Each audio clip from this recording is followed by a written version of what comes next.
Welcome, everyone. For those who do not know me, I am Dr. Meghan Clark.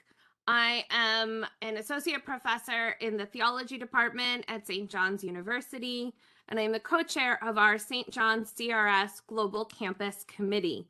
And I am very happy to welcome all of you for what will be an informative and I think eye-opening conversation about what's going on at our southern border and how things going on in the United States compare with what we're hearing about the possibility of welcoming migrants and refugees from other places. I would like to first introduce one of our student leaders, Grace Musser, to lead us in prayer and tell us a little bit about what else has been going on campus. Hi, everyone. Good evening. Happy to be with you here today. So I just wanted to talk a little bit about the Hostile Terrain 94 installation, which is from the Undocumented Migration Project. This event tonight is a fantastic supplement to that installation, which is in the D'Angelo Center living room at St. John's. If you haven't seen it, it'll be up until April 11th.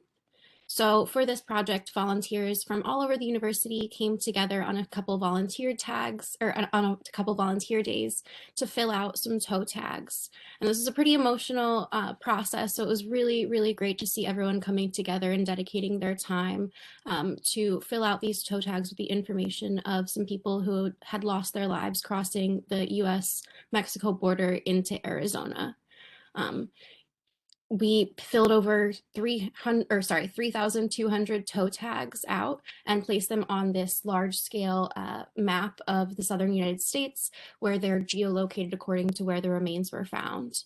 I truly think that this installation, this participation on the behalf of the St. John's community has helped put, faces and names to the people that we hear so much rhetoric about.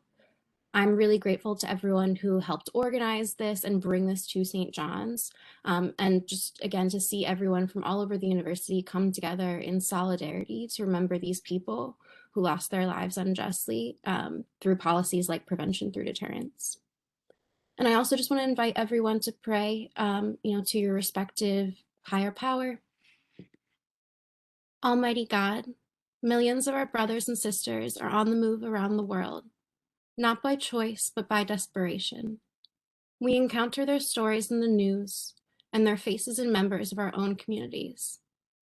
We pray that we may lead all the way to bring about God's vision of peace and justice to all, and hope and love to those on the move near and far. For those forced to flee violence, we pray they find safety. For those seeking economic opportunity, we pray they find secure livelihoods.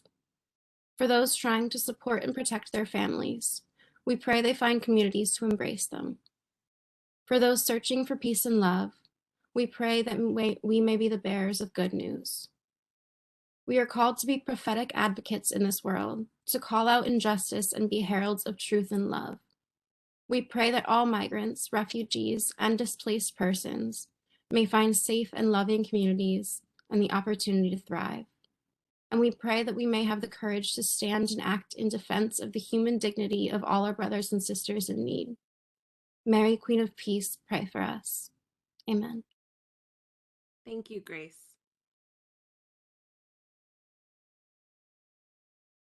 It is my privilege to introduce our panel and moderate our conversation this evening. And I reiterate to those who are attending, if you have questions, please put them in the chat or the Q&A for when we get to the question period. I begin with, we have with us tonight Adrian Alvarez, who's from our law faculty. He joined St. John's in 2020. He has his JD from American University, Washington College of Law, his MPA from Princeton University, and his bachelor's from the University of Texas at Austin. Prior to teaching, from 2017 to 2020, Professor Alvarez returned to WCL to serve as practitioner in residence with the Disability Rights Law Clinic, where he supervised student attorneys in special education cases and co-taught the clinic seminar. He also worked as an attorney for the Children's Law Center's Medical Legal Partnership, where he litigated special education, housing, and healthcare cases on behalf of patient families at community health clinics in Washington, D.C. Prior to all of this, prior to working as an attorney, he was a humanitarian aid worker with Catholic Relief Services in Freetown, Sierra Leone, after the country's civil war, and in Sri Lanka in the year and a half that followed the 2004 tsunami. We also have with us, it's a St. John's heavy evening, which is always a lot of fun, Dr. Milton Bravo, who's currently the Executive VP for Mission, Values, and Inclusion at Edgewood College, but he also has taught at St. John's theology classes for a number of years. Dr. Bravo is a Latino theologian who has served at many colleges and universities and faith-based nonprofit organizations for more than a decade. He serves as an advocate for underrepresented populations and is active in religious, secular, and civic organizations. In particular, he is on the board of directors of ACTUS, the Academy of Hispanic Theologians in the United States, and Hope Border Institute in El Paso, Texas. He is a former associate publisher at Commonweal magazine. He earned his bachelor's degree in theology and philosophy from St. Peter's College, which has certainly had an exciting couple of weeks. His master's in theology from Immaculate Conception Seminary of Seton Hall University, and his PhD from Fordham University. Katharine Gordon is a staff attorney at the Detained Adult Program of the CAIR Coalition, where she serves individuals with mental health disabilities. Previous to this, she worked at Al Otro Lado in Tijuana, coordinating the pro bono responses to the previous administration's metering and migrant protection protocols policies, which prevented asylum seekers from meaningfully exercising their right to request protection under individual and federal law. She has also worked as a child advocate with unaccompanied minors, including children with developmental and mental health disabilities, detained by the Office of Refugee Resettlement. Before shifting to immigration advocacy, she worked with the American Diabetes Association's National Legal Advocate Program, where she helped people across the country fight discrimination in employment, education, public accommodations, correctional facilities, and interactions with law enforcement. A former graduate of Georgetown University's Women's Law and Public Policy Fellow, Gordon is a graduate of Bryn Mawr and George Washington University's Law School. She has lived and worked in Mexico City and rural Guatemala. She has worked extensively with survivors of trauma and violence. So I know that everybody who is on joins me in thanking the three of you for joining us this evening. And it is a panel where I've been excited about this for weeks, in particular because when you listen on the news and you watch what's going on and you read terms and realities of what our actual policies are and how immigration is operating on the ground in the United States is rarely covered. What has and hasn't changed, especially as we have more and more attention to what is a serious crisis coming out of Ukraine. But any sort of kind of reality check between what is going on and how we might respond to Ukraine and what's going on the actual borders of physical borders of the United States, or as I'm going to ask all of you, what we're seeing is a response from Poland compared to the way in which this is legally responded to in the United States is something that I'm excited to hear from your expertise, but also I think it will do our students and wider community who are with us tonight and who will watch this on YouTube. This will be a real resource looking at a topic that just is not getting sufficient attention. As I mentioned, we're watching this new inflection point in Eastern Europe as more than 2 million people have fled the conflict in Ukraine to the borders of Poland, Slovakia, and other neighboring countries. Like many, I've been heartened to see the recognition of the humanity and vulnerability of Ukrainian refugees. And yet I cannot but think of the American reality of Title 42, which since March 2020 has largely halted the regular process of legally seeking asylum in the United States, all in the name of the COVID-19 pandemic. But while Title 42 gets mentioned on every now and then on social media or in the news, it's not really clear what it means and what's happening. So I'd like to begin with Adrian. Can you give us a little historical background on what is the system for the coming to the United States as a refugee or to seek asylum? And what is Title 42? And why are immigration advocates kind of universally horrified and arguing against it? Thank you very much. So there's a long history that we have in this country that really sort of comes from the destruction of the Second World War.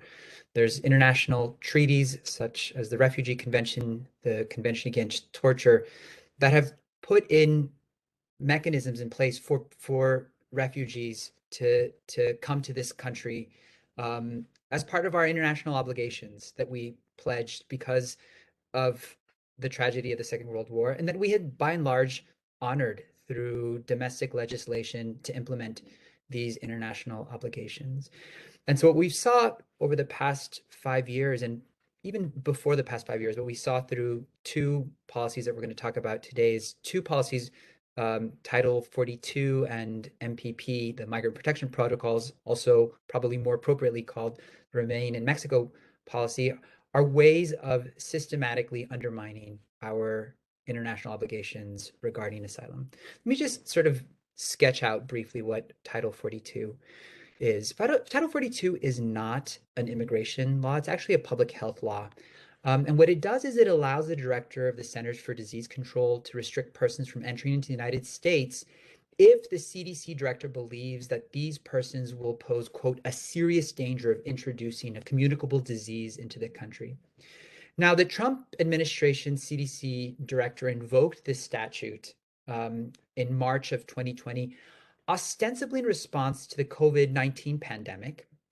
But internal memos from the administration show that the administration had been trying to invoke the statute prior to the pandemic as a means from curbing otherwise lawful migrants and asylum seekers from coming to the United States. But they were told that they were not able to do it because it was not appropriate at the time. And so when the pandemic hit, they saw an opportunity to use this statute. And so essentially what it's done is it has served as an almost block to migrants from coming into the United States, despite the fact that some may have lawful claims for entry. And the Biden administration has actually continued to invoke the statute to keep immigrants out and has vigorously defended it in court. A few things to note about Title 42. One is that, as I mentioned, it's invoked in the discretion of the director of the CDCs, but it's actually implemented by border officials at the border. Now, it's applicable to any person trying to enter the United States deemed a public health threat, not just migrants, but it could also be applied to American citizens. The way that it's been put in practice, however, is that it was initially only being enforced against migrants from Mexico, Guatemala, El Salvador, and Honduras, but it's increasingly been used against other groups, notably Haitians. There are a few exceptions to the way that Title 42 is being enforced. One is that the government is currently not applying Title 42 to unaccompanied minors. And the DC Circuit has recently held this month that the government cannot invoke Title 42 and then use it to remove people to countries where they will be persecuted or tortured. I just want to focus on this point for a moment because this is a statute that potentially could be used to prevent anyone from entering the United States with a communicable disease. But the fact that it's only being used against certain migrants suggests that this is actually a tool of larger border enforcement and border control, and it's not a public health measure. And the only last thing that I wanted to add is that the statute went into effect in March 2020, as I mentioned earlier, and it's been used to expel close to 1.5 million migrants without any kind of due process from entering the country. So I'll stop there and I'll let others sort of chime in to the extent they would like to as well. Thank you. This is so helpful. In particular, because we're now starting to hear on the news with the suspension of Title 42 in order to accept Ukrainian refugees. And I may, please correct me if I'm wrong, there was a similar kind of temporary pause as we brought in asylum seekers from Afghanistan at that particular moment, I think. But it's hard to imagine, and I'm sure we'll circle back around to this, that there's an actual public health risk difference between people coming from Ukraine and people coming from Haiti or Guatemala at this point in time, for sure.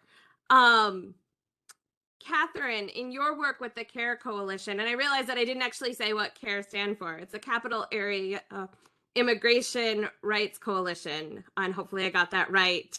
I distinguished that and failed to at the beginning precisely because there is also CAIR, which is an Islamic, not NGO, that is very active in the Queens area, that is not the immigration law practice. Katharine, in your work with the CAIR Coalition, can you share a little bit about how you're interacting with our current immigration system for those seeking asylum and the impact of Title 42 and COVID-19 on your clients? Sure. I wanted to just also provide a little bit more context for who is kept out from Title 42. And so Title 42 basically just says for essential business. And so the US has deemed that essential business is going to Ensenada for a weekend, or it's tourism, or it's anything over the land border that just is like for fun, or like commuting residents, or there's any number of border traffic, including shipment or trucks, anything like that. Any number of kinds of there was a pause for maybe a few weeks or a few months in 2020, of course, and I think that there's some logic to that. But after that, like if you just kind of want to go down to Mexico and get drunk in Tijuana for a weekend, there's really nothing stopping you from doing that. To just be really direct on it. It also doesn't apply to airports. So it's really only looking at who are the people who need to try to cross by land.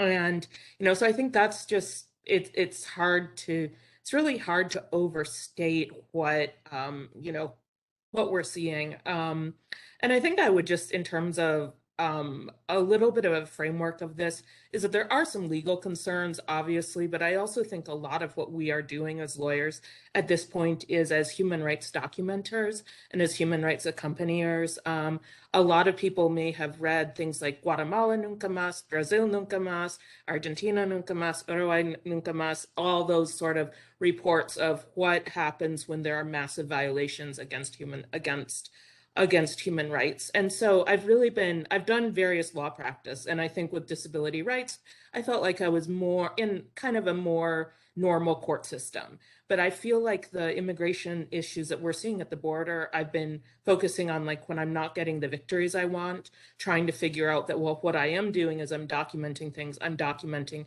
in real time these human rights reports. I think back to Monsignor Gerardi, who was killed in 1996, right after he published the account of the Guatemalan genocide. And I think a lot of what we're doing, those of us who have been on the border or who are working with asylum seekers, is really documenting that. And I'm kind of glad to be able to speak tonight because of trying to show that, because it really does go so far beyond what law can do or what law can say. And then so just moving back a little bit to my work right now, I work primarily with folks who have been in immigration detention in the Virginia and Maryland and now a bit Pennsylvania area. And so we've really worked on trying to provide legal access to asylum seekers. My particular area is that I actually work with folks who have severe mental illness such that they don't really understand the proceedings against them. Now, in a criminal context, you would generally say, well, the person needs to get treatment to see if they understand proceedings against them. They might be sent to a hospital, or they might just have charges dismissed. In the immigration system, a positive change has been that only since 2013, some people who really don't know what's going on and don't understand the process against them are now being given attorneys. So I'm one of the attorneys who, and I try to represent people, and I try to understand as much as possible what a person's desires and goals are, and then to help them get asylum or other forms of relief. And I think, COVID has had a big impact in that. One of the places that we worked was Farmville Detention Facility in Farmville, which is a few hours, about 4 hours from DC, about 2 hours from Richmond. And there was a situation where the administration, although it had warnings of the danger at the height of the pandemic, moved people who had been tested positive for COVID-19 from California, from Arizona, from Florida, and sent them to Virginia, partly because they wanted to send in CBP officers to help in the actions against Black Lives Matter protesters. So people got infected at Farmville because of that. I think 90% of folks got infected in most of my clients as well. And one older gentleman, a Canadian gentleman, actually passed away. And then other clients, I think most of my clients have had COVID and have had very, very minimal treatment. So it's just been, and I think it's also important to realize how much good work is being done by local advocacy organizations, and also organizations that are providing so much accompaniment. And I'm really, really grateful for that. And I'm grateful for folks who are really keeping it at the forefront, because, a person can, the border, I think, is sort of everywhere, because people can be transferred anywhere. And so we see people who have been in the US for a long time, but we've also seen very, very new arrivals. So so those are just some of my thoughts. Thank you.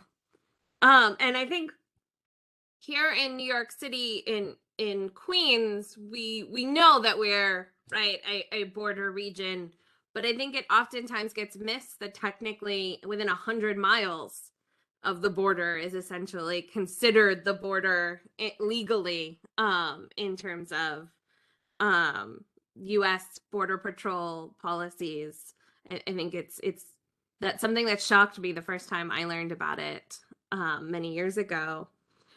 Milton, as a theologian, right, this is something that Catholic social teaching has more than a little bit to say on.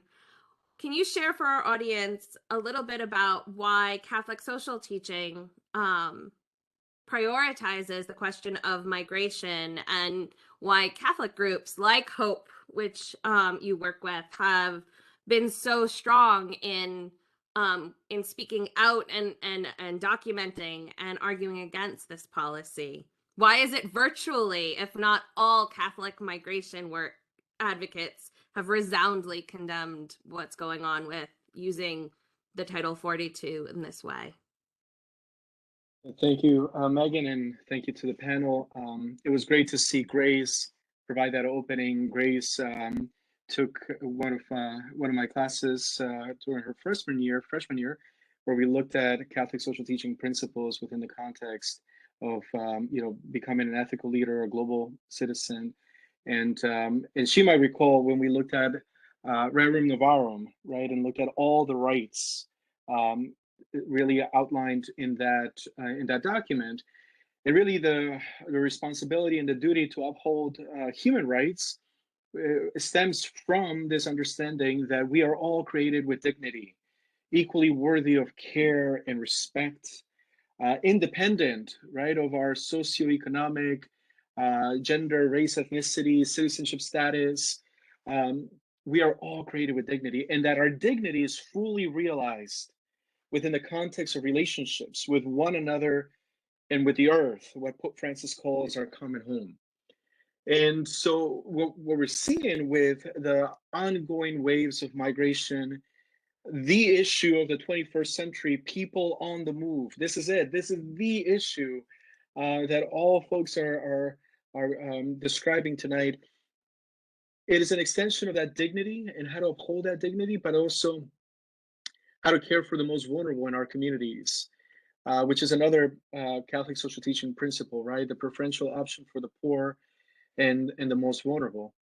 And so Pope Francis, in his encyclicals and his writing, through adding content to that Catholic social teaching, legacy and additional principles, and expanding our thinking. He did that with Just War Theory when he described that Christians can't speak to that anymore, right? Our understanding has grown and has developed. No war is just, right? So he's asked us to think about peace as the most fundamental goal there. Well, in the encyclical Laudato Si has asked us to think through integral ecology, right? That the caring for our common home, that this emphasis on climate and environmental justice is integral to social justice, is integral to human justice and human rights and human development. In Fratelli Tutti, he asked us to consider the global solidarity, right? That we are all one family. And what does that mean in the midst of a global pandemic? And so Pope Francis has made it very clear that he asks all people of goodwill, so Catholic and non-Catholic folks, to welcome, promote, integrate, advocate for migrants and refugees, people on the move.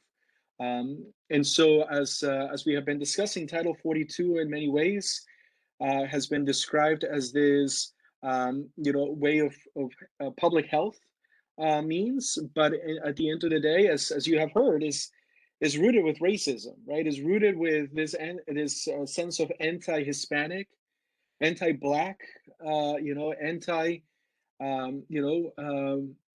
neighbor, and so in that context, we have seen how it affects not only Central Americans, South Americans, Mexican migrants, but also the Caribbean as well, as we talked about Haitian migrants. And now, I think in some ways it's almost frustrating, and that's what I hear from advocates and folks that work with migrants and refugees, to hear of now we will work to bring in refugees and welcome refugees from Europe, from Ukraine, and that's great. That is what we're supposed to be doing, and yet you're not doing that in a southern border, right?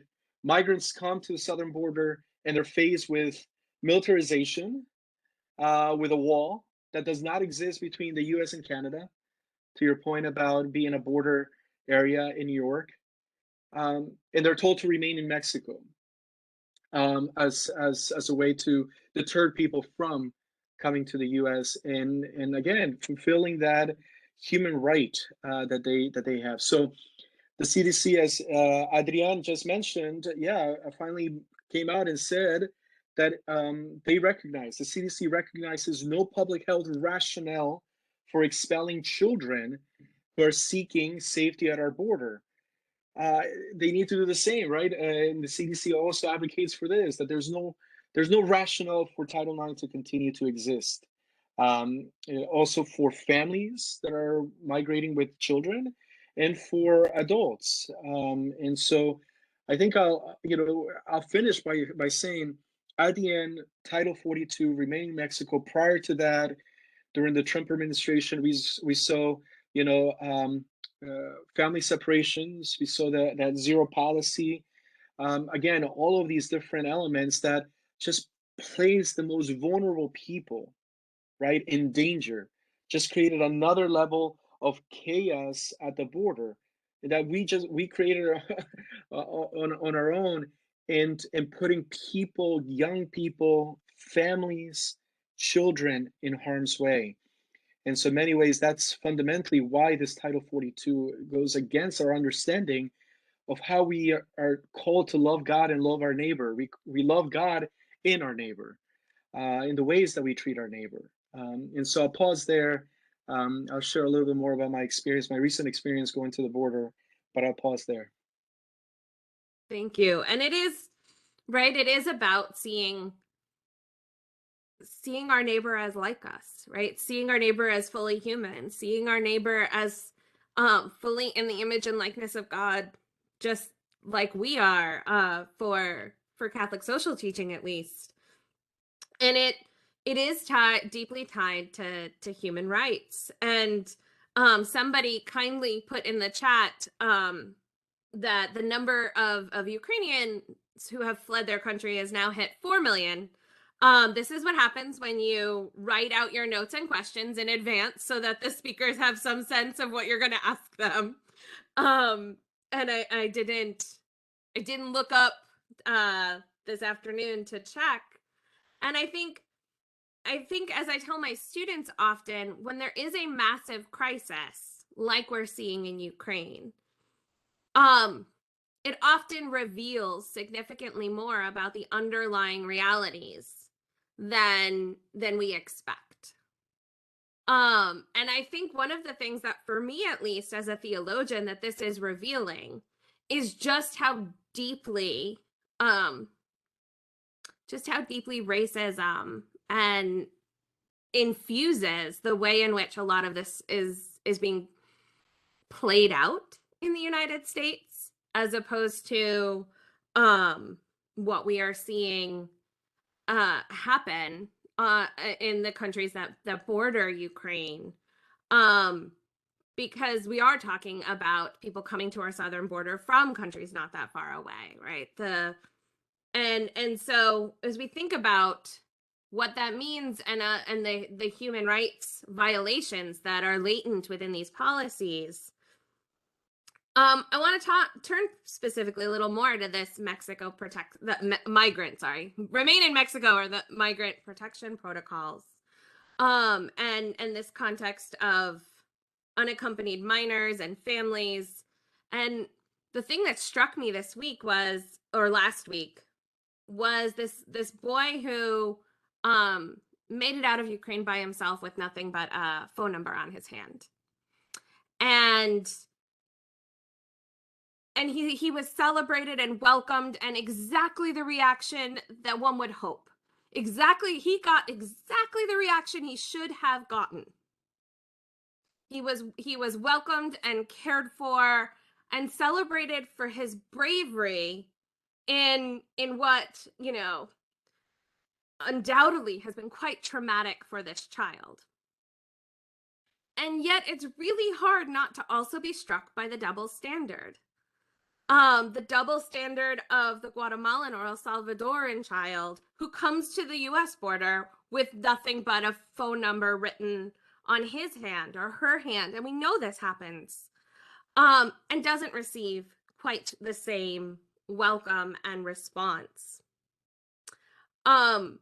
And I know, and this isn't to, that story got even more complicated when it then came out that this young boy came to Ukraine as a refugee from Syria.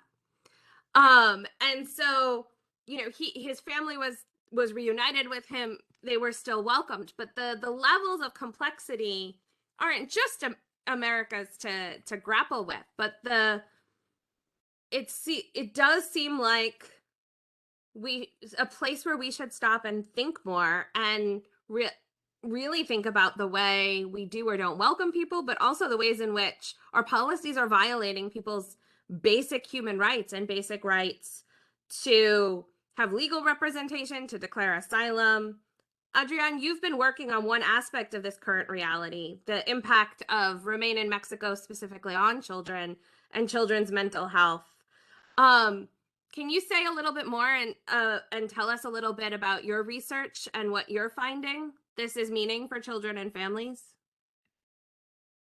Thanks. So I can do a few things just to situate this in a little bit broader context. One of the things that I am looking at in my research is how the law itself creates psychological dysfunction in people. And so I'm looking at Remain in Mexico as one small example of the way the immigration system creates psychological dysfunction in people, notably in children. So I'll get to that sort of broader point a little bit later, but let me just first start with talking about remain in Mexico. And just a caveat that my specific research on remain in Mexico is still in its infancy. I hope to delve in deeper in this summer, but here are a few things that have kind of that have struck me. So what Remain in Mexico is, and I will also love for Katharine to chime in because I know she was in Al Otro Lado while Remain in Mexico first started.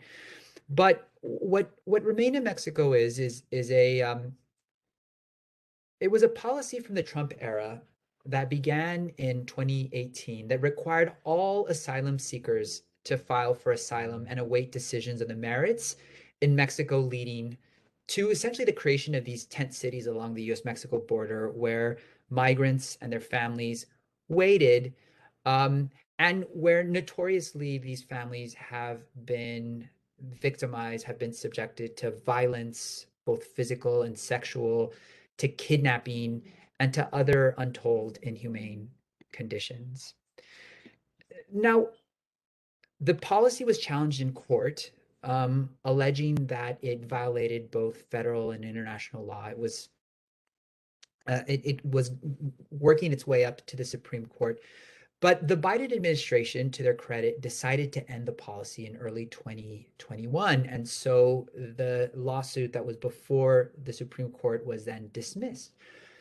But then the state of Texas and Missouri filed another lawsuit against the administration saying, no, no, no, the administration can't end MPP because if they do end MPP, then we, the state of Texas and Missouri, would be harmed. So one of the things that has really caught my attention is very resonant with what Katharine said, that so far the true issues getting to human rights are so beyond what the law can offer and say, in part because these challenges to practices like MPP or Title 42 have become highly, highly technical and procedural. And in some instances, when you hear the arguments that are being made, they're almost callous and even Kafkaesque. Let me just give you just a small example of how this is playing out. So in order to bring a lawsuit in a federal court, you have to have what's called Article 3 standing, which essentially means that you have to show that you've been injured, that you have a right to ask the court to decide a controversy where you have been harmed. And the injury that the state of Texas and Missouri have alleged that they are suffering as a result of the administration's end of migrant protection protocol is that now, if these migrants were allowed into the country, Texas in some instances would have to provide driver's license to them, or they would have to educate some of their children in their public schools. And worst of all, if they require bilingual education, the costs increase. And when you stack that harm with the psychological harm, with the sexual assault, with the actual harm that children and families are suffering, it doesn't even compare to these legal obligations that Texas has, regardless of, because of federal law and the Constitution. They're not harmed. And yet nobody challenges the absurdity of these arguments. As Katharine says, there's a real limitation in the law to be able to vindicate these actual psychological harms. So it's a broader project that's looking at how the law views the production of disability in a broader sense, and psychological disability specifically, and then even more specifically, how the immigration system produces psychological dysfunction. I'll stop there. I have more to say about that in subsequent questions, but that's just sort of my initial take on what has been bothering me about the way MPP has been litigated. I'm gonna reverse what I had originally wrote down and ask Katharine what your experience, what you witnessed about when this started, right in the early stages, and then to Milton, who just recently came back from El Paso. So we'll start with Katharine. I thought it was really helpful that you talk about just kind of the absurdity and the technical things, just because we have to play that game when there's something so much stronger going on. And I think, identifying that is really important, because I've just had, some of the most incredible experiences when I've been at the border. And I just, I think about like a person who I can't say more than this, but one of the people who is a witness to one of the major human rights that anybody in the international human rights, Latin American human rights community would know about that incident. I ended up randomly stumbling across one of the survivors of that. And he had like the strongest claim I could ever imagine for asylum. I mean, just think about like the massacre, the survivor of the El Mozote massacre, sort of on that level. And so I talked to him, did an intake, explained to him those things. But ultimately, before he could make his claim for asylum, he was pursued by traffickers who kind of forced him to jump across the border. And at that point, he was transferred to Louisiana, where he was cut off from anything. And so this is a person who could have blown open the whole process of human rights violations in Latin America. But instead, he just was deported without any kind of hearing. And so I think just that experience, or, talking with women who were in MPP, and just when she was being kicked by Border Patrol officers, she started to have a miscarriage and lost her baby and was brought back across the border with her bloody pants. And so those are the things that we're seeing. And I think there's a little bit of a disconnect between being a lawyer and trying to show, well, they're standing here, and is this a deprivation of human rights under Matthews versus Eldridge and blah, blah, blah, blah, blah, and then seeing what I'm seeing, and it's sort of like 2 + 2 = 4, but the courts have found a way to get it so that we never get to the human actual issue of, should we knowingly send somebody to their death or harm? And I think that's where I'm feeling I think involving a broader community is so important, because I think the lawyers, we're fighting on the ground, but we need all of the people who are accompanying, we need all of the students, I'm just thinking of, some groups, like one group that's been amazing is Freedom for Immigrants, which works on providing accompaniment for people across the country, and they can raise voices.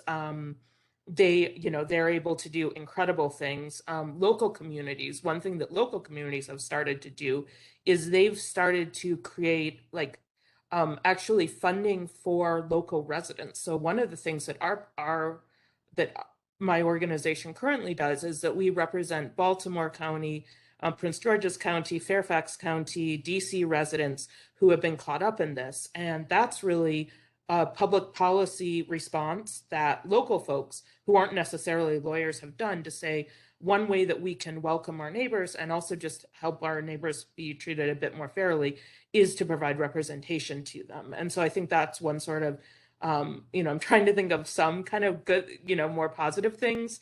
But I think, I think that's an example of it, of how, bringing attention to this is so important, because we're really at a point where the legal response is important, but very limited given the extent of the human rights abuses. Milton, how you just recently came back from a trip to Juarez and El Paso with Hope, where you met with families. Yeah, I don't want to ask a specific question. I just want to let you share. I appreciate that, Megan, and I also appreciate the responses that have been given, because you see the complexities, right? You see a legal system, you see international rights being violated, and in a space like in a binational space like El Paso and Ciudad Juarez, you have two realities, right? Which has forced folks to, especially organizations that are working to welcome with dignity, to set up, places in Ciudad Juarez, right? And to work with some of the civic authorities and some of the institutions and the nonprofits, such as DIA, Derechos Humanos Integrales, Integral Human Rights, in Ciudad Juarez. And so what I saw in this visit, this past month, we had an opportunity to visit one of these detention facilities in Ciudad Juarez, where you have, families, predominantly moms and children on one side of the structure of the facility, and then men, adult men, young men, single men in another section of the facility, and they're just waiting. They're just stuck in limbo. There's nothing that they can do. They've been working with lawyers, and they've gone and attempted to seek asylum, and there's really nothing for them to do at that point. And so what you do there is just have a conversation, try to, see their humanity, try to understand what their days are like, try to see if there's anything that, that can be done with connecting folks with, some of the organizations in Ciudad Juarez. And it's just, you think about the most vulnerable, you think about, the poor and the most vulnerable. And then within the vulnerable population, there's even further vulnerability that exists, right? And so not only were we able to spend some time at that facility, we also were able to spend some time at this safe house that is housing moms and children that have been identified as even more vulnerable population within those facilities. Again, the violence, the corruption, sexual assault. I mean, all of these different intersectional, realities, and there they are. They're being cared for. They have assistance, psychological, health, counseling assistance, but it's 3 or 4 families out of hundreds and thousands of people that are hoping to claim asylum and find a place of refuge here. People seeking safety, those, whether they're from Ukraine or Cameroon or Haiti or El Salvador, they're coming to our borders, and I can't help to think what the Vice President Kamala Harris said when she visited El Paso for a brief moment last year. This is the new Ellis Island. Ciudad Juarez, El Paso, Texas, the borderlands, and also I can't help to also just add, to this legal battle, all the work that is being done through Catholic charities, through nonprofits, through cross-border, partnerships and relationships with bishops at some point, like Bishop Seitz. And it's taken a massive amount of folks and effort and energy, to try in some ways to meet this moment. And so, for 2 years, Black and brown people have sought asylum at the border and have been really had their faces slammed. It's like a door that's slamming on their face to being told to wait in Mexico. And at this point, it's time to repeal Title 42. It's time to really have an asylum process in this country. Biden, during his campaign, when he was meeting with Catholic organizations, with both nonprofits as well as Catholic, AJCU, I remember being present. Biden claimed and he promised that he will raise the refugee cap in 2021 to 60,000 plus. It was, I think, 62,500. In 2022, this year, to 125,000. And none of that happened. None of that happened. And it's just, it is mind, it's unfortunate. It's frustrating. And yet I can't, praise enough the people that are trying to do the work that this administration, and that as you have heard today, that the legal, arguments can't do. They can only go so far.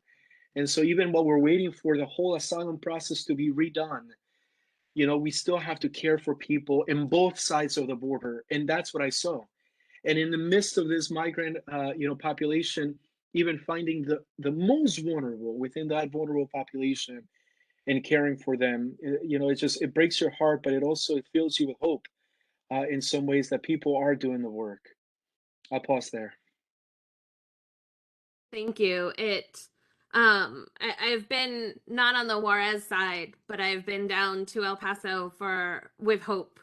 Hope, the organization. And what struck me, and I will fully confess to the fact that I don't speak Spanish, and so it is simply through translators. But what struck me when I was having lunch with a group that had just been let out of Border Patrol custody and had come to the respite center, and were then about, we're going, right, they had various bus tickets and we're going around, was the extent to which the mothers had no idea what the pieces of paper they were handed said. And I'm not even going to take that next step and say that it wasn't explained, but just the level of kind of shock and trauma of the whole experience, that we would hand people papers in a language they don't understand, in that kind of traumatic encounter, and think that understanding of it, go off here, now we're done, that understanding of it is even possible, to think about, to Adrian's point about the psychological effects and the psychological dysfunction that goes on. And I found myself, and you can't comment on anything because I'm not a lawyer, and the last thing one would want was to give somebody the wrong advice. But all everybody was saying to everyone was, wherever you end up, right, look up Catholic Charities, right, like find Catholic Charities to find, right, so you could get proper legal help.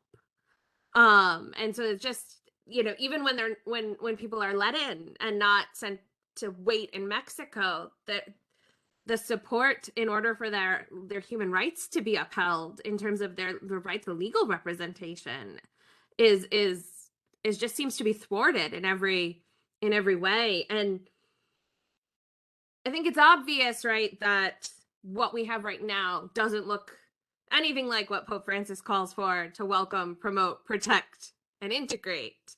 But I want to start with Adrian and Katharine, and I want to ask if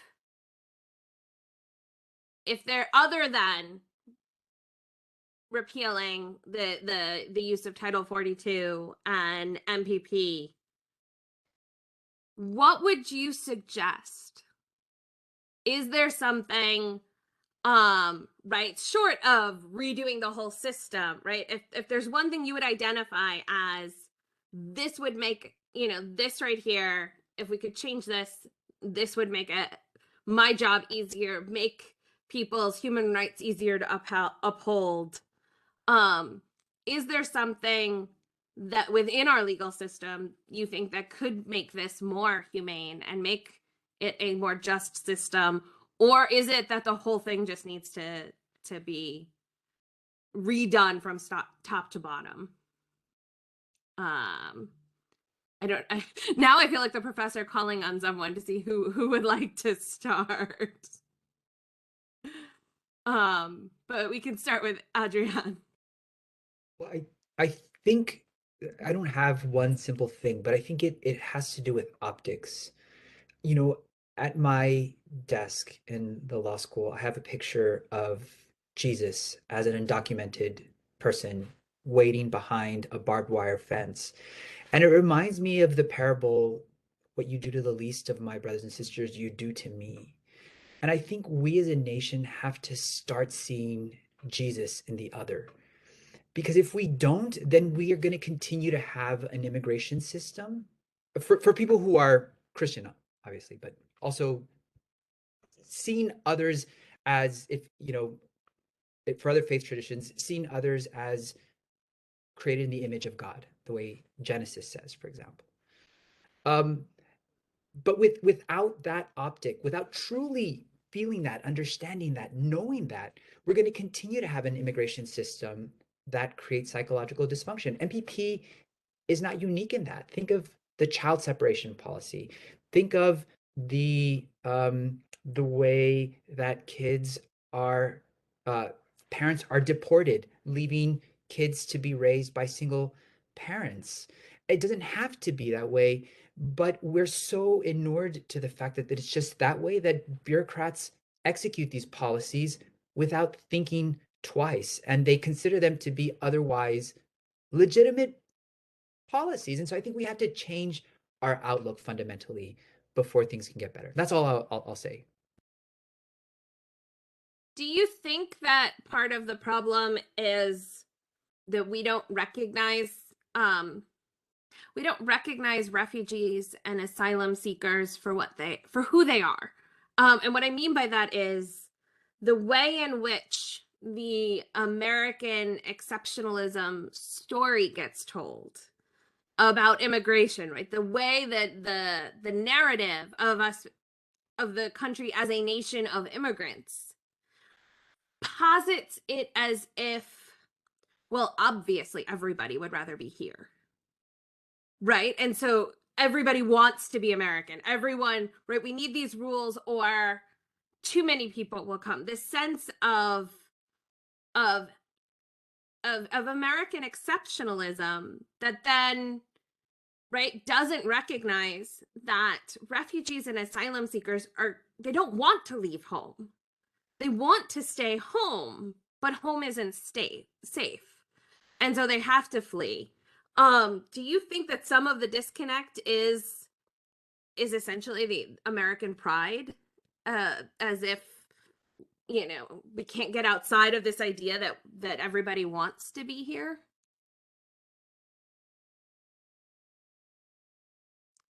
I guess maybe I wonder,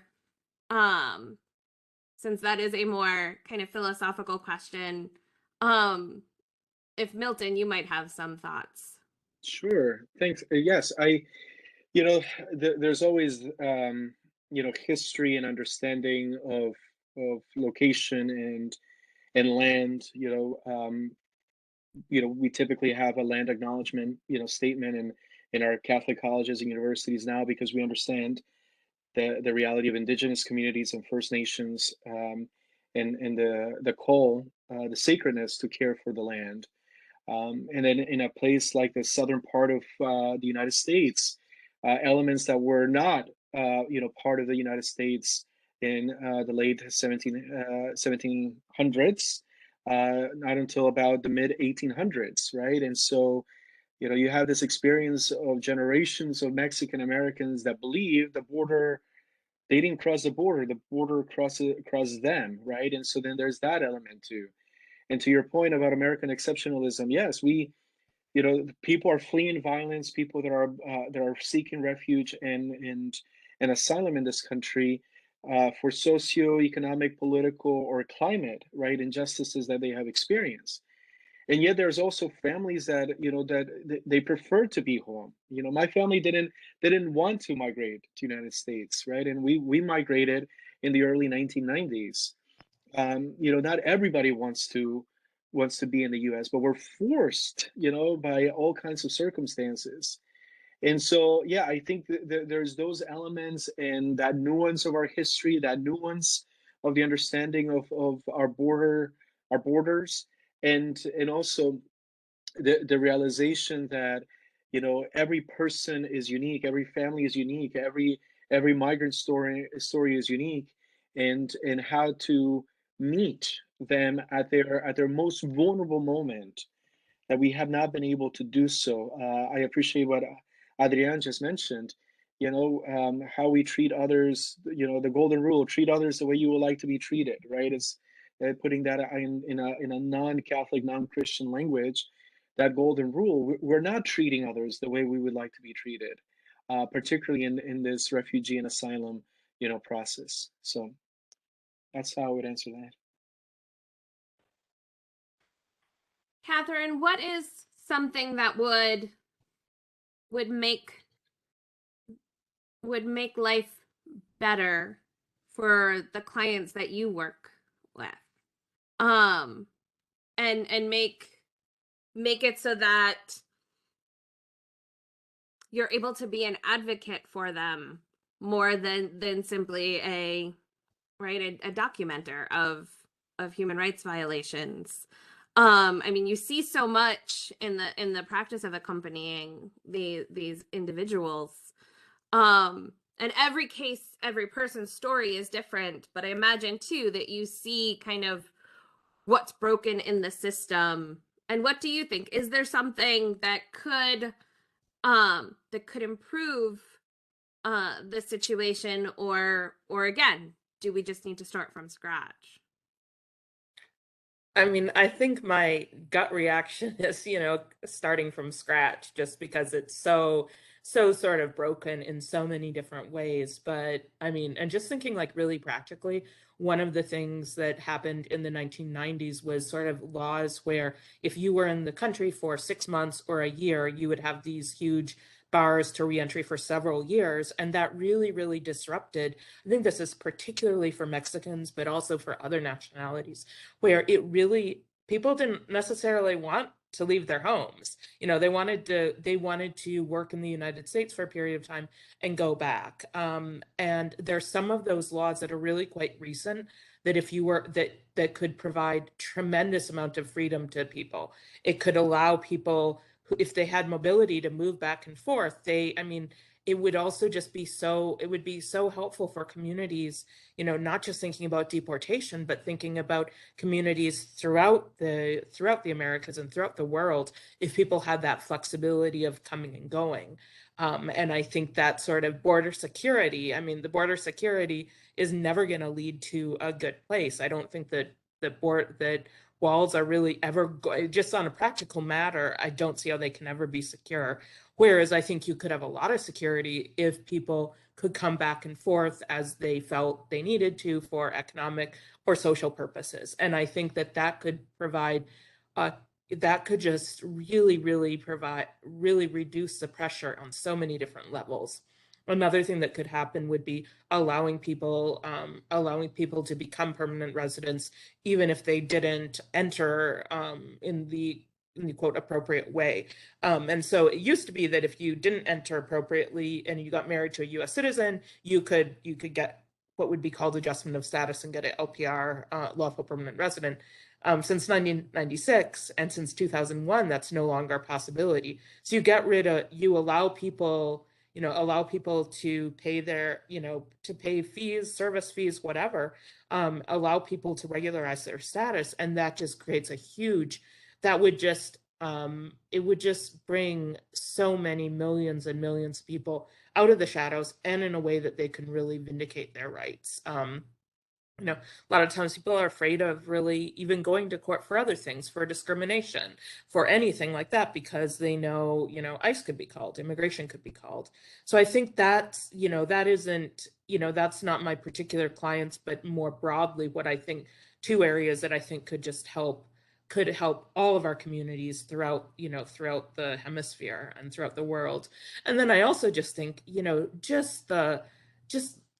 looking at the absurdity of the situation of like, does it really make sense to detain people who are extremely sick and then make them go through proceedings that they don't really understand? I think it's really good, and I really do I'm very grateful that there are actually some internal policies and some kinds of initiatives that I think are actually really, really good. And there are actually an increasing number of immigration judges who have decided that they want to be on the bench, and they are really doing amazing, amazing work. And so I'm just very, very grateful to them and to their work of working within the system. But I do think that, some of those questions of like, is this really where our priorities need to really lie? And, and I also do think that, like with the Biden administration, I have a lot of frustration, but I think, as Adrian said, the Biden administration tried to end MPP. There have been many initiatives that they've done that I think are actually really quite helpful and good. And I think it's really a testament to the advocates who are working within the Biden administration, and folks who have been in civil servants for decades and decades, who have decided that they're going to be in there, and they don't get all that they want all the time. But I'm just really grateful to them and for their public service and their work in a very tough situation. Public servants, right, they don't get a lot of praise, but you couldn't do your job, but so much wouldn't function within our democracy if we didn't have people who dedicated their lives to public service in these different agencies working on different issues like immigration. We have some time for questions. I'm monitoring and looking in the chat, and so I hope some people will put some questions into the chat.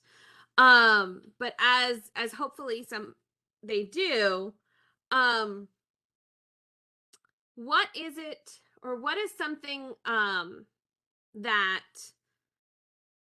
what can those of us who are not lawyers or immigration advocates as a job, what can our students do, what can people who want to add their voices, what do you think are some advocacy ways that may be local, that may be national, that may be more global, that each of you think that that our students and the wider community can do? Katharine, it looked like you were raising your hand. Yeah. I just wanted to highlight that I put in the chat just the names of some really, really good organizations that, we can follow up with. Some of the organizations are the Haitian Bridge Alliance, which does amazing work in Tijuana, really accompanying the Haitian community there. Al Otro Lado also does incredible accompaniment work, both for legal and also for social services. Response Crisis Translation actually does a wide variety of translation. They've expanded to Haitian Creole and Arabic and Pashto, and I think they're going to be expanding more to Ukrainian and to Russian now. I think a few of the other ones, Casa de Maryland has done amazing work in the Virginia and DC area. Freedom for Immigrants has connections all across the United States. And so those are some of the organizations that, I would encourage folks to look at. And then also just like, your churches and your faith communities. Casa de Maryland actually had a situation where they were supporting a bill for that would be in favor of immigrants. And actually, a colleague of mine who is very active in the local Jesuit parish was able to kind of get the word out for our Jesuit parish to be able to do advocacy calls and so forth. So I think there are a lot of different ways in regards to that. And I also think just like telling people stories is helpful. And one thing as well that we weren't able to do, but we were looking towards seeing if we could actually have a person who had experienced immigration detention be on this panel. We weren't able to, but I think that thinking through ways in which whenever we're doing advocacy, reaching out to community members so that people who are most impacted also have a voice and can actually tell their stories directly.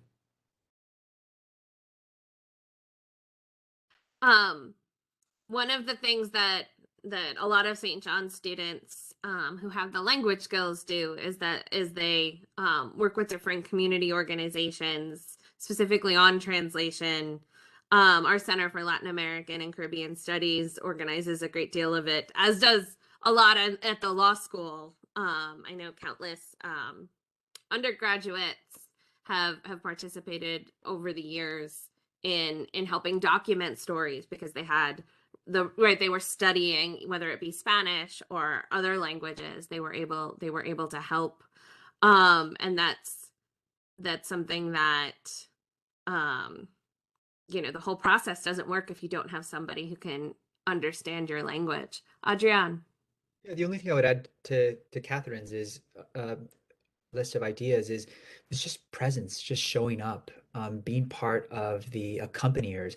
I think Katharine shouldn't sell her own organization short. CAIR Coalition has been doing amazing work for many, many years. When I was in law school in Washington, D.C., I volunteered with CAIR Coalition to go to their Know Your Rights presentations in detention facilities in Virginia. And it was one of the first interactions that I had, despite the fact that I grew up in El Paso, Texas, on the US-Mexico border. It was one of the first experience that I had with immigration. And so you don't have to go to the border to learn about these issues. You can do it in the community that you're in.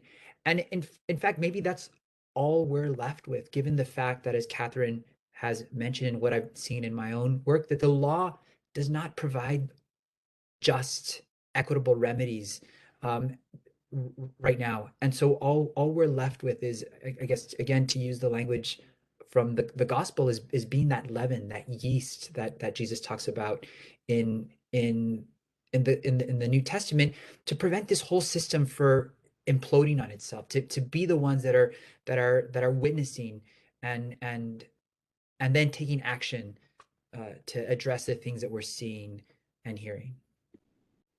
Thank you. We have a question that has come in. Milton, I'm going to direct this one to you. Is interreligious dialogue necessary when migrants have a different religion to the host country? Yeah, no, that's a good question. Before I answer it, just two footnotes that Katharine reminded me. When the Biden administration took office, there was a recall of Remain in Mexico. Some of the early log, folks that had gone through the system from during the Trump administration years, and they were processed. It wasn't perfect, but they were able to be processed, and they were able to cross the border, be assigned a case, and be able to go to their destination. The other receiving community. I bring that up because the border and the borderlands is the initial, right, receiving community, but migrants and refugees, to Adrian's point, they're all over the U.S., right? You're seeing the demographic shifts, particularly how at the intersection of Hispanic and Catholicism, right? Since the 1970s, 70% of the growth in the Catholic population is attributed to Latinos, to Hispanics, Latinx. And so to the question here about interreligious dialogue is an interesting one, because you have Catholics, both lay and religious leaders, that are in both sides of welcoming migrants or not, even though the majority of migrants, people seeking refuge, asylum seekers, the majority of them are Catholic in that sense. But absolutely, the most fundamental way of thinking through interreligious dialogue is how we uphold each other's dignity and how we, acknowledge each other's humanity. That's what you've heard tonight, right? And how do we not only acknowledge each other's humanity, but also protect and uphold each other's agency, right? Each other's ability to seek asylum. And so I recall when at the height of this Remain in Mexico policy in 2019, we brought 300 people to the borderlands. A group of St. John students were present, as well as Fordham, Loyola Chicago, Notre Dame. We all came down, and we crossed El Paso Norte Bridge to Ciudad Juarez to witness the camps and be with migrants. And then a group of us accompanied 15 or so asylum seekers to the halfway point of that bridge. And we didn't speak on behalf of them. We didn't present our case. We accompanied them, and I gave them an opportunity to, with their own agency, to request asylum in the country. And so there's that piece. And then to your other question regarding what students can do now, right? There are all these organizations. You can certainly, share, their work through social media. That's easy. Liking a page, retweeting something, putting something on Instagram or TikTok or what have you. Just sharing, what's happening. I think that's one piece.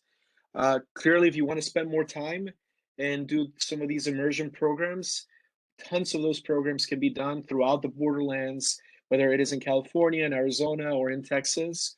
That's another piece.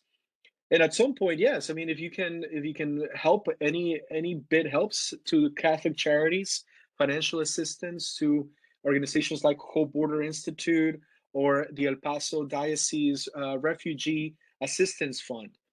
I talked about that safe house in Ciudad Juarez that identified even the most vulnerable populations, women who have been sexually assaulted, in these other detention centers, are now being housed at this safe house.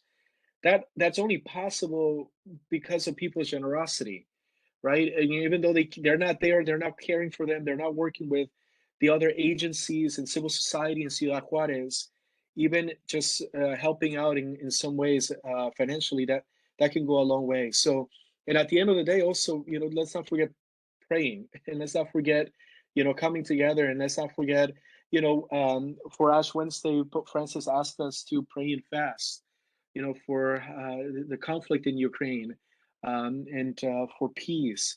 And as we're thinking about all these numbers of refugees worldwide, we can't help but to center, our experience of praying and putting God in the midst of this, and saying, crying just like Moses did, listen to your people, listen to the cry of your people.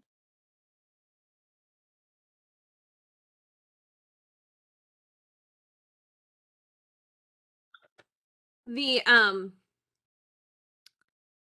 one of the things of the image of accompaniment, I think, of just being present in all the ways that we all can be present, whether it's listening, right, making sure we hear people's stories, finding ways to be present in our own community, as well as if we are the just being present at the border, is, I think, terribly, it's important and it's powerful. And I think we have, I want to just pause and lift it up for a second. And we do have one more question in the chat, but I want to do that because we're a culture that kind of is always like, what can I do? What can I do in that? And don't get me wrong, everybody should call their senators and their Congress people, and political advocacy is quite important.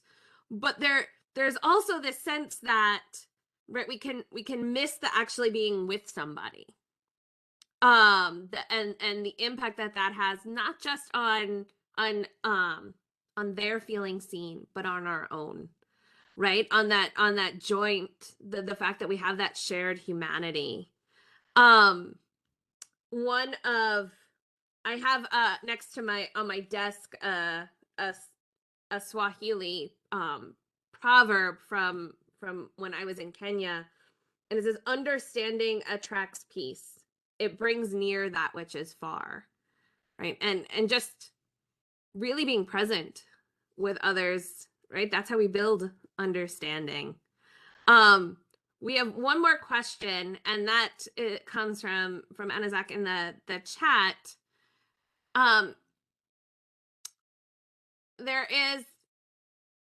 Could anyone speak to the legality of separating migrant children from their parents?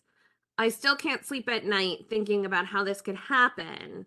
And I want to understand how our government could literally have the right to separate families at the border, and what could possibly be argued for as the purpose for it. So I don't know if Adrian or Katharine would rather. I don't even know if there was really much of a legal justification. It was just kind of like, we can do this, we have power. I mean, kind of like, we are the law, we are the state, we can do what we want to. I mean, I think that when, I think we talk about what family separation is. I think there's family separation which goes on all the time, and has gone on all the time for decades and decades and centuries. But and whenever a father is deported, I view that as family separation. But I don't, I think it was really the family, it was basically just a policy by a few White House advisors who had no legal training, who decided that they were going to do this. And so I think this is an example where I don't know if Adrian would like to correct me, but I don't know whether there really was legal justification. And I don't think they didn't feel like it was something they cared that much about. Well, like so much of what the previous administration did, there was a legal justification, but it was, again, Kafkaesque. So the policy was not called officially family separation. It was called the zero tolerance policy. And so what they said they were going to do is that they were going to not, they were feeling frustrated by the Flores settlement, which is the consent decree that governs treatment of unaccompanied minors. And they were also feeling frustrated by what they called catch and release, that they would apprehend migrants coming in, and then they weren't able to detain them, and they would let them go. And so what they couldn't detain them for long periods of time because of the settlement, if I'm remembering correctly. And so what they did is they said, okay, if you have previously been removed from this country, we are going to prosecute you under a federal criminal law that allows you to serve time for illegal re-entry into the country. And so they said, I'm sorry if you are coming with your children, but you have committed a felony, and so we're going to detain you. And in the process, because we're going to now put you in federal criminal proceedings, we're going to remove your kids because they cannot be detained with you. And so that's how the separation had. But the reality is that it was illegal. If you really want to read a powerful brief, there was a brief that the NYU Law Clinic filed on behalf of a plaintiff in the El Paso section, where they make a compelling argument that child separation was torture. They go through every single element of torture, from the intent to the severe pain and suffering that it causes. And the only conclusion is that the administration put this policy in place because they knew that it would be so painful that it would deter other people from coming to the country. I don't disagree that it was torture. I think it was more than just torture, but at the very least, it was torture. And I think that legal brief makes a very compelling, sober argument that that's what it was. And Adrian, if I could maybe ask you just a follow-up question. I know we're coming to the end of this, but related to this, isn't, when Julian Castro made news during that presidential debate about repealing 1325, right, which is criminalizing border crossings, all of these things are related, right? At some point, one could cross the borders and it wouldn't be a federal crime. Isn't that the case? Katharine, do you know the history of that federal statute, the criminal reentry statute? Yeah. I don't know particularly. I assume it probably had to do with like the 1996. And again, I think yeah. I think it, and again, I'm not positive, and this is not my area of expertise, but I think it actually might be tied up in the changes that led to in 1994 and the 96 that led to hostile terrain that Grace mentioned at the beginning. Yeah. That is the exhibit going on in the D'Angelo Center, marks this shift where you no longer could risk being caught, and so more and more people crossing through the desert, and so right, you just start to then have a bigger and bigger body count as people, it's just not safe, and the heat, and then you get into the attempts to criminalize respite and water and all of that's come since, which is, I mean, and some of this is hitting a new inflection point now with attacks on Sister Norma and Catholic Charities in the Rio Grande Valley, going after them as if those who are anti-immigration, going after them for their just care of migrants in the Rio Grande Valley. They've gone after Bishop Flores as well, in addition. And so I think hostile terrain, for anyone who's part of the St. John's community, it's quite a powerful installation to see. And that this is the thing, that there's a body count associated with these policies, in addition to the psychological and all the other health effects that come along. And my students noted how many of the tags they were filling out were people not that much older than them, or right, they were the demographic that should have been at the best physical health, and yet, right, and most of them were men for a host of reasons, crossing in the desert, and they're looking, and you know that they're dying of exposure and heat and all of these, or there's unknown because of what was found. And the students noted that this is it is hostile terrain, that and what happens. As we close tonight, I know that everybody joins me in thanking the three of you for sharing your wisdom.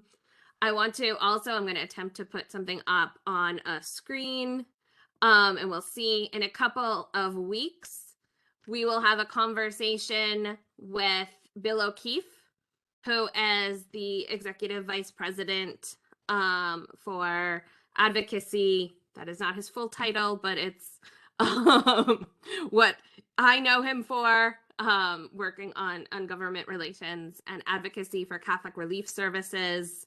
And so we will have a conversation on advocacy and justice between Bill O'Keefe and some current student leaders on why it's important to be actively involved in what our foreign policy and our immigration policy is. So thank you to everyone who's joined us. This will go up on YouTube to share with those from everybody's networks who were not able to join us. And I hope everyone has a good night. Thank you very much.